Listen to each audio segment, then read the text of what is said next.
You're looking for therapeutic benefits to your muscles. Deep pressure is king. The reason this is because if you do not put deep pressure on a muscle, the muscle does not change its character. When you have muscle tension in your body where the muscle is holding tightness, we can call that a muscle knot. It can be called a trigger point. Those types of muscle tension requires prolonged deep pressure in order for the brain to choose to relax that particular area. If you rub it, it might feel good. It might feel like it's, it hurts, and it might feel like you're doing something, but you're not changing the relationship of that muscle holding tension with your brain. Similarly, vibration and other tools have the same effect.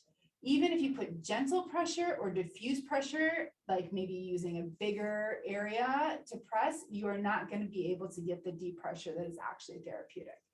For my decades of being a physical therapist, I've been able to identify how important precise and deep pressure really is in achieving the results of getting muscles to relax.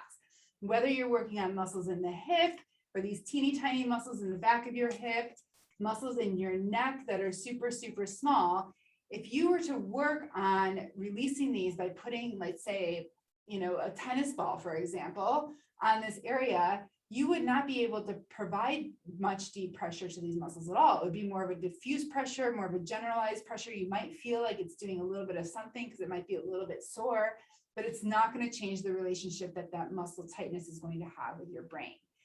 Contrary to that would be deep and prolonged pressure that is very specific to the muscle. So in this example, if we can get something that's the size of your finger to be able to put pressure just on that right spot, or the size of your thumb to be pushed right on that exact muscle and be able to put enough pressure so that it actually is changing that relationship that muscle has to being tight with your brain, that's what's going to be effective.